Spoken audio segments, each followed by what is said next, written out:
Stories, she showed kindness to a nobody, not knowing he was a secret millionaire. And have you ever truly considered what would remain if every superficial layer of your life was stripped away? Your job, your money, your influence, gone.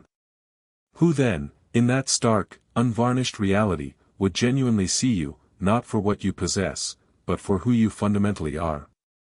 I, Thaddeus Thorne, found myself confronting this very question. I decided not to wait for fate to answer. I engineered a scenario, a grand experiment, to discover the raw, unvarnished truth about those around me. And what I uncovered was profoundly illuminating.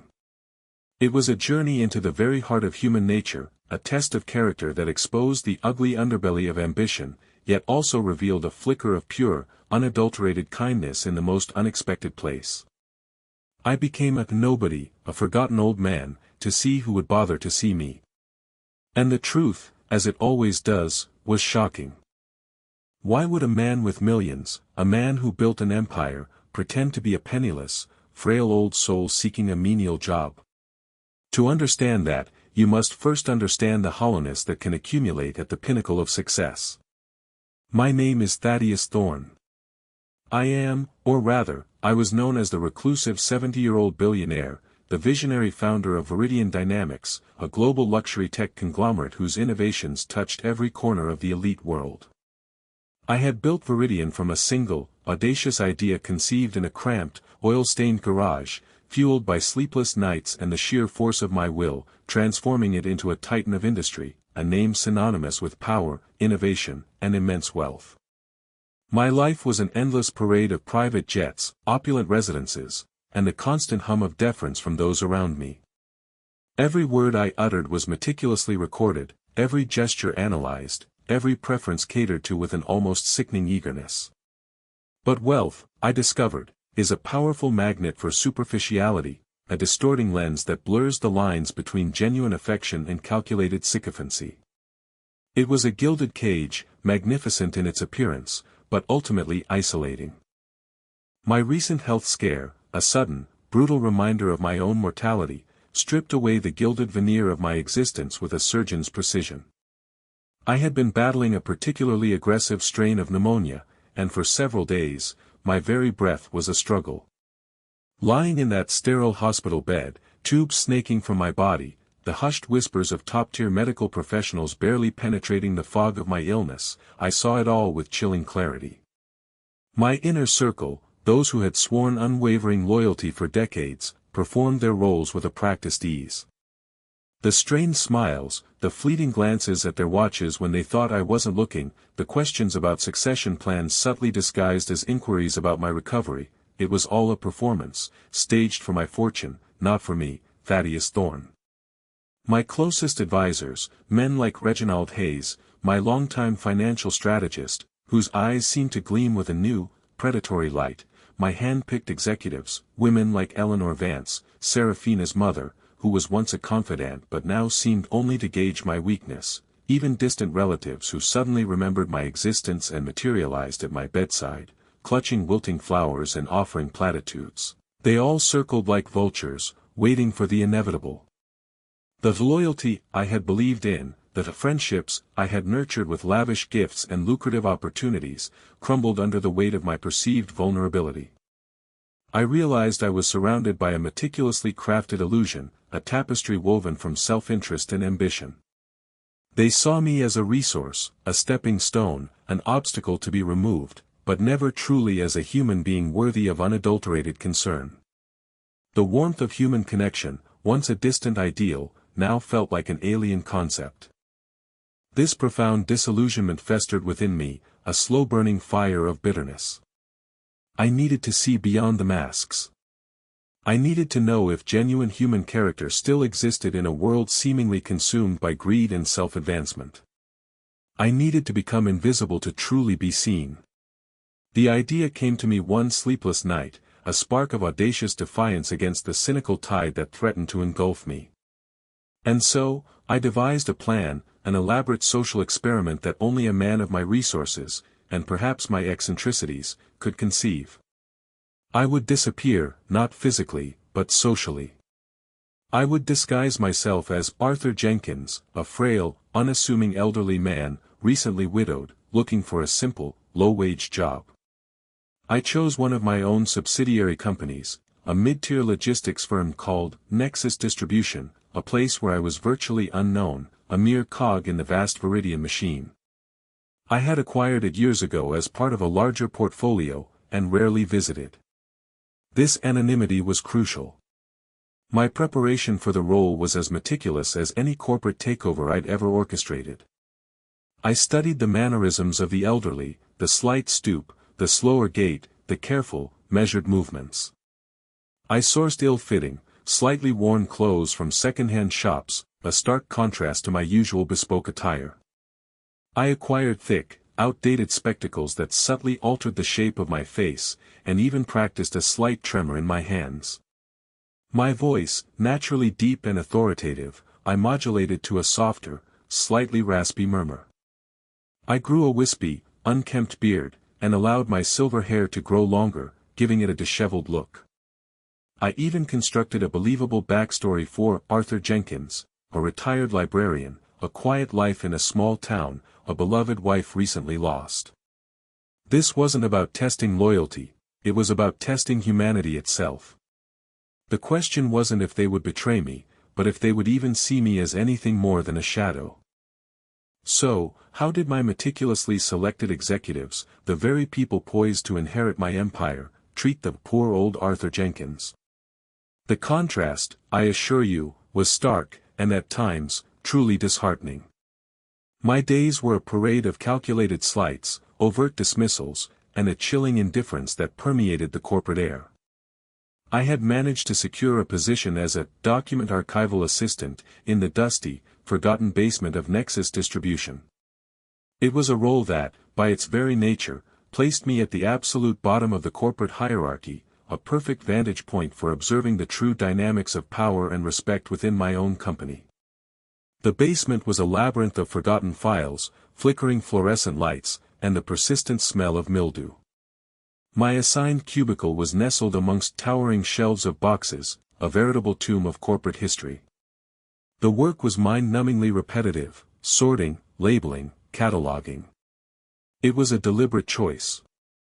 I wanted a job that allowed me to observe, not one that required my intellectual engagement. From the moment I stepped into that office, clad in my carefully chosen disguise, I became invisible. The receptionist, a young woman named Brittany, barely looked up from her phone, simply pointing vaguely towards the HR department when I mumbled my name. The HR manager, a harried young woman named Sarah, processed my paperwork with an air of mild annoyance, her pen tapping impatiently against the desk as if my very presence was an inconvenience. She rushed through the onboarding, her eyes glazing over as I recited Arthur Jenkins' fabricated history. My new colleagues in the archives, mostly younger individuals absorbed in their own screens or hushed conversations, offered brief, perfunctory nods before turning back to their work, their conversations resuming as if I hadn't entered the room. I was a ghost, a transient, easily dismissed presence, a background noise in their busy lives. I ate my meager lunch in silence, often in the break room, listening to fragments of conversations about weekend plans, office gossip, or career aspirations, none of which ever involved acknowledging the old man in the corner. It wasn't long before I encountered Serafina Vance again, but this time from a new perspective. She was the ambitious and ruthless chief operating officer of Viridian Dynamics, a woman I had personally mentored for years, grooming her for a future leadership role that I believed she was inherently capable of. I had seen her as a protégé, a sharp mind, a formidable presence. She was a force of nature in the boardroom, eloquent, decisive, and seemingly brilliant, capable of dissecting complex financial reports with surgical precision and commanding the respect of seasoned investors. But in the corridors of Nexus Distribution, she was a whirlwind of self-importance, her designer heels clicking a disdainful rhythm on the polished floors. She would sweep through the building, flanked by her equally cold and dismissive executive assistant, Caleb Finch. Caleb, a man whose ambition was only outmatched by his obsequiousness towards Serafina, was constantly vying for greater power, meticulously aligning himself with her every move, mimicking her gestures, echoing her opinions. They were a formidable, if chilling, duo, seemingly destined to control vast swathes of viridian dynamics. My encounters with them were brief, yet telling. One morning, I was tasked with delivering a sensitive document to Serafina's temporary office in the Nexus building. It was a quarterly financial projection, something of little consequence in the grand scheme, but I saw it as a perfect opportunity for a direct interaction. I knocked hesitantly on her door. "Come in," her sharp voice commanded, impatient even through the thick wood. I pushed the door open, my hands slightly trembling, not from age, but from the suppressed anticipation of their reaction. Serafina sat behind a gleaming mahogany desk, her eyes fixed on a tablet, a frown etched on her perfectly made-up face. She looked impeccable, even in the casual corporate setting of Nexus, her silk blouse pristine, her hair perfectly coiffed. Caleb stood beside her, his posture rigid, a data printout in his hand, murmuring something about market trends. They both glanced up as I entered, and their eyes, once so deferential to Thaddeus Thorne, now registered nothing but mild irritation, as if I were an annoying fly buzzing in their peripheral vision. "Yes."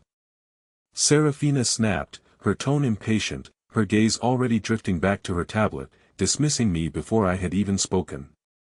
"Ma'am, I have the Q3 financial projections you requested," I mumbled, holding out the envelope, my voice deliberately soft, almost apologetic. Caleb stepped forward, a dismissive flick of his wrist. He snatched the envelope from my hand without making eye contact, his fingers brushing mine with a cold indifference. "Just leave it on the corner. We're busy." He gestured vaguely with his chin towards a cluttered side table overflowing with files and coffee cups. His voice was flat, devoid of warmth, as if speaking to a robot or an inanimate object. Serafina didn't even acknowledge my presence further, her eyes already back on her tablet, completely absorbed in her digital world. I stood there for a moment, feeling the familiar prickle of their disdain, a feeling I hadn't experienced in decades. They didn't see an old man, they saw an object, a momentary obstruction. My heart sank, but my resolve hardened. This was precisely the truth I sought, stark and undeniable. There were other instances, equally revealing. I would often be in the break room during their hurried, power lunch discussions, wiping down counters, refilling coffee machines, pretending to be utterly deaf to their conversations. They would speak loudly, callously, about staff layoffs, about optimizing human resources, never once lowering their voices for the old janitor or archival assistant silently performing his duties. I overheard Caleb ridiculing a junior manager for a minor error, his voice dripping with condescension, while Serafina merely chuckled, a cold, approving sound, as if cruelty were a sign of strength. They treated the cleaning staff as if they were invisible, leaving their trash on the floor, never acknowledging a polite greeting, sometimes even looking right through them as if they didn't exist. Their world was populated only by those who could benefit them, and those who could be exploited. I saw their true colors, vivid and unsparing, and they were the colors of unchecked ambition, ingrained entitlement, and utter contempt for the unimportant. My disappointment grew with each passing day, solidifying into a cold, hard certainty. The very people I had empowered, the very people I had trusted to carry my legacy, possessed not a shred of the empathy I valued, or the integrity I believed was foundational to true leadership. I began to draft mental plans for a corporate purge, a complete overhaul of the leadership structure I had so foolishly put in place. My faith in humanity, or at least in the humanity of the corporate elite, was rapidly dwindling, replaced by a bitter cynicism. Just as the cold cynicism threatened to consume me entirely, just as I was on the verge of calling off the entire experiment and returning to my guarded mansion to plan my next move, a solitary act of pure, unassuming kindness pierced through the gloom like a single ray of sunlight. It was a particularly frigid morning in late November. The ancient heating system in the basement archival room had decided to sputter and die, leaving me shivering, hunched over a dusty box of old files, my breath misting in the cold air. My fingers ached from the cold, and I could feel the dampness seep into my old coat. I had feigned a moment of exhaustion, leaning against a cold metal shelf, subtly shivering. The other younger employees, bundled in their jackets, hurried past, their focus solely on their work, oblivious to the old man in the corner, or perhaps choosing to ignore the discomfort of a lowly colleague. No one offered a word, a glance, nothing. Then, a quiet presence emerged from the bustling HR department, which was located just a floor above, its entrance a beacon of warmer air and muted conversations. It was Lyra Beaumont, a junior intern, barely out of college, known for her quiet efficiency and unassuming nature. I had observed her before in the break room, or in the hallways. Unlike most, she always seemed to offer a polite nod or a soft smile to everyone, even the most cantankerous senior managers, or the security guards who were often brusque. She often seemed a little out of place in the cutthroat environment of Viridian, a gentle spirit amidst the sharks, a blooming flower in a field of thorns. She was often tasked with fetching coffee or running minor errands, yet she performed these duties with a quiet dignity, never complaining. She approached me hesitantly, a steaming mug cradled in her hands, her brow furrowed with a gentle concern. "Excuse me, sir," she said, her voice soft, devoid of judgment or condescension, a stark contrast to the sharp, dismissive tones I had grown accustomed to. "You look cold. The heating's a bit unreliable down here sometimes. I just made some fresh tea, Earl Grey, if you like it. Please, have this." She extended the mug towards me, her eyes, warm and genuinely concerned, meeting mine. There was no calculation in her gaze, no expectation of reward. It wasn't a grand gesture, not a dramatic rescue, but a simple, unsolicited act of human warmth, born of pure empathy. She didn't know who I was, didn't stand to gain anything from this interaction. She saw a frail old man, shivering and forgotten, and her immediate, unthinking impulse was to offer comfort. I took the mug, my fingers closing around its blessed warmth, feeling the heat seep into my chilled bones. "Thank you," I managed, my voice raspy, a genuine lump forming in my throat, a surprising wave of emotion washing over me. "That's very kind of you." "Of course," she replied, her smile widening slightly, a genuine, unforced expression of warmth. "Everyone deserves a bit of warmth on a cold day, don't they? Especially when the heating decides to act up." She paused, her gaze lingering for a moment, not with pity, but as if truly seeing me, seeing beyond the shabby clothes and the assumed feebleness, acknowledging my inherent dignity. "Is there anything else I can do for you, Mr. Jenkins? Perhaps an extra blanket, or some more hot water?" "No, no, this is more than enough," I assured her, my eyes suddenly misty, struggling to maintain the Arthur Jenkins persona through the unexpected surge of gratitude. She nodded, offered another gentle smile, and then quietly went back to her work, disappearing back into the more conventional hum of the HR department, leaving me with the steaming mug and a profound sense of revelation.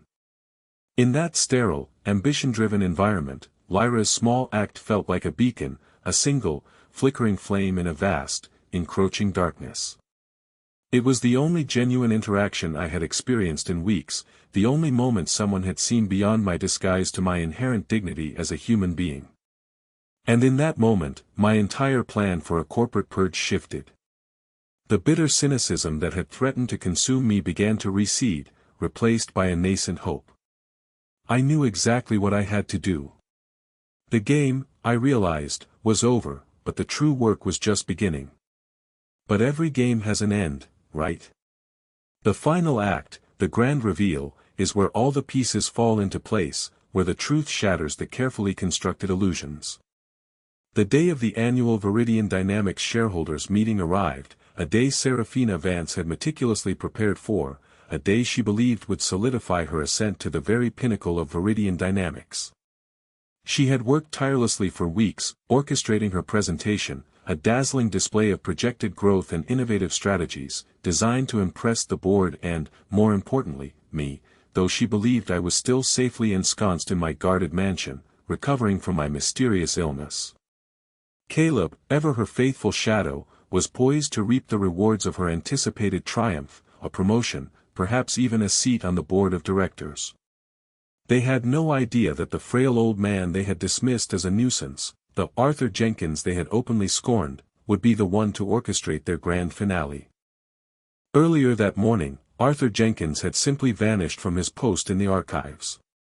No one noticed, or if they did, they assumed the old man had simply retired for the day, or perhaps, for good. His absence would be a minor inconvenience, quickly forgotten. The meeting hall, a grand auditorium within the Viridian Dynamics corporate headquarters, hummed with a nervous energy, a palpable anticipation.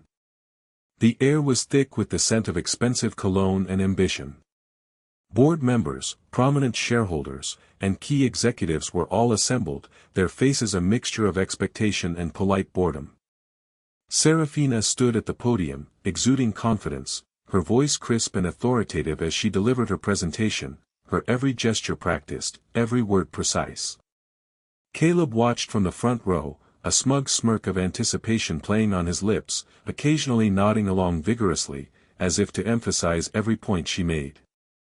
They were in their element, utterly oblivious to the impending earthquake, the seismic shift about to occur beneath their feet. I had arranged for my personal limousine, the one they'd seen countless times but never associated with the janitor, to pull up directly to the main entrance, a place typically reserved for me alone. As I stepped out, not in my worn disguise, but in a bespoke charcoal suit, tailored to perfection, my stride firm, my posture ramrod straight, my eyes clear and piercing, a hushed anticipation rippled through the security detail and waiting staff.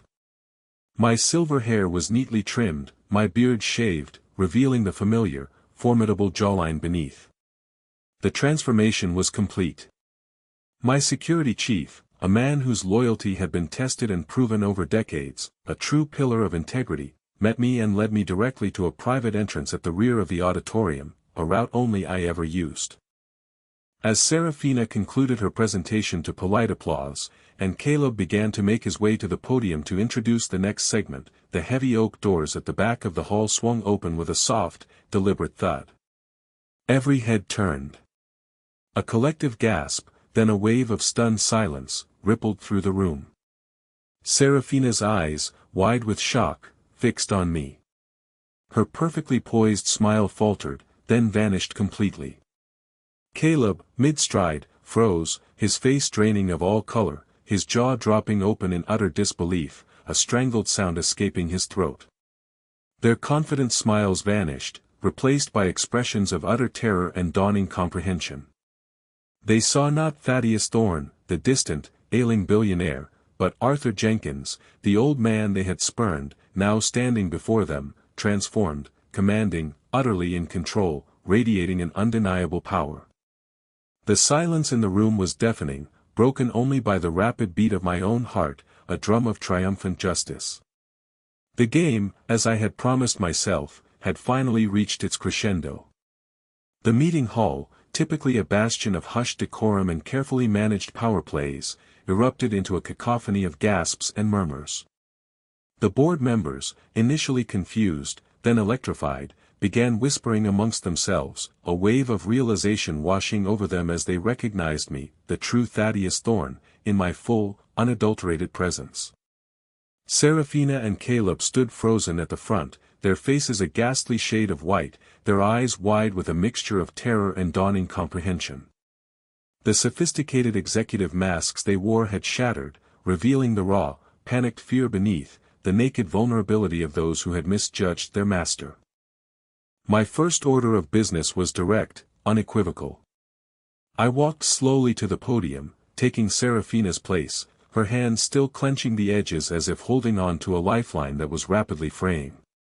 I looked out at the stunned faces, then my gaze locked onto Serafina and Caleb, who seemed to shrink under my stare. Serafina Vance, Caleb Finch, I stated, my voice echoing with an authority that left no room for doubt, cutting through the stunned silence like a surgeon's scalpel. Your employment with Viridian Dynamics, and all its subsidiaries, is hereby terminated, effective immediately. Not only for your gross professional negligence and disregard for company ethics, which I have meticulously documented over the past month, but for your utter lack of human decency. Your conduct towards your fellow employees, particularly those you deemed unimportant, was a disgrace. You will be escorted from the premises. All company assets, including your corporate cards and company vehicles, are to be relinquished immediately. Your careers, I assure you, will never recover from this day. My words were cold, precise, undeniable. Serafina's carefully constructed composure finally crumbled. "Mr. Thorne, you can't," she stammered, her voice cracking, her eyes darting frantically around the room, as if seeking an ally, a reprieve, a single voice of dissent. "This is preposterous. I have dedicated years." "You dedicated years to climbing over others, Serafina," I interrupted, my voice cold, unyielding, cutting her off mid-sentence. "You mistook ruthlessness for strength, and arrogance for leadership. You failed the most fundamental test of character, the test of how you treat those who can do nothing for you." "Security," I commanded, and two of my personal, imposing security detail, who had been waiting discreetly by the entrance, stepped forward, their presence a silent, undeniable threat. They moved towards Serafina and Caleb, who, with no further protest, their shoulders slumped in defeat, were led out of the hall, their heads bowed in humiliation, their once powerful strides now shuffling and defeated. The swiftness and finality of their downfall sent a shiver through every person in that room. It was a clear, brutal message, delivered with surgical precision. Then, I turned my attention to the true beacon of my experiment, the person whose simple kindness had reignited my flickering faith in humanity. "Now," I announced, my voice softening, the severity gone from my tone, "there is one more matter to address." While some chose to reveal their basest instincts, others, without knowing, proved that genuine kindness still exists. "I would like Lyra Beaumont from the Human Resources Department to please come forward." A ripple of confusion went through the room. Who was Lyra Beaumont? Most of the senior executives had no idea, their faces etched with puzzled expressions. A young woman, initially hesitant, then slowly, bewilderedly, made her way from the back of the room, her eyes wide with a mixture of fear and confusion, her heart clearly pounding. It was Lyra, her simple office attire stark against the opulent surroundings, her face pale but composed, her usual quiet dignity now tinged with disbelief. "Lyra," I said, a genuine smile finally touching my lips, a rare sight for many in that room. "Do you remember Arthur Jenkins, the new archival assistant?" Her eyes widened further, a gasp escaping her lips as realization dawned, illuminating her face. She looked from me to the now empty space where Serafina and Caleb had stood, then back to me, connecting the dots of my grand deception. "Sir, you were," she whispered, unable to finish the sentence, the enormity of the revelation clearly overwhelming her. "Indeed, I was," I confirmed, my voice gentle. And while others saw only a nobody, a frail old man to be ignored or dismissed, Lyra saw a human being in need. On a cold morning, when I was shivering in the archives, forgotten by everyone else, she quietly approached me, not with a request, not with an order, but with a simple, steaming mug of tea and a genuine smile. "Everyone deserves a bit of warmth on a cold day," she said. "That, ladies and gentlemen," I continued, my gaze sweeping over the now ashamed faces of the executives, who squirmed uncomfortably in their seats, "is the true spirit of this company, the spirit I founded it upon. It is the spirit of empathy, of looking beyond titles and appearances to the inherent dignity of every individual.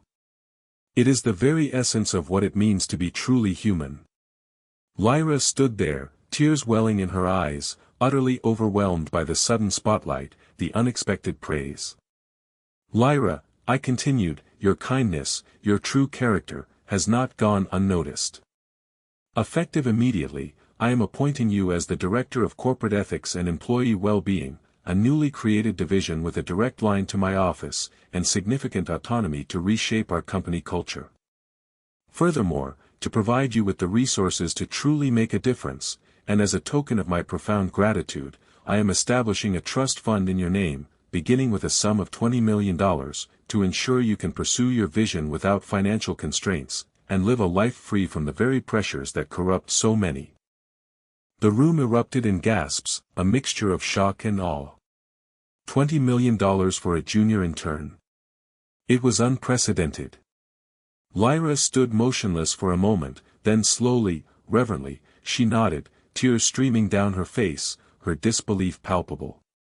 She had seen me when no one else had, and for that, she was not only seen, but profoundly rewarded. It was a moment of pure, unadulterated justice, a tangible testament to the power of human decency. So what happened to them all? Serafina Vance and Caleb Finch vanished from the corporate landscape as swiftly and definitively as a mirage in the desert. Their names became cautionary tales, whispered in boardrooms across the industry, symbols of ambition undone by a fatal lack of humanity. Their professional reputations were irrevocably tarnished, their carefully cultivated networks evaporated, and the careers they had so ruthlessly built crumbled to dust. They became pariahs, struggling to find even mid-level positions in obscure firms, their arrogance and disdain now a permanent, public record. They learned, the hard way, that true power does not come from titles or wealth, but from the respect you earn, or fail to earn, from others. Their silence now was their loudest statement. Lyra, initially overwhelmed by the sudden, dramatic shift in her life, quickly blossomed into the leader I knew she could be.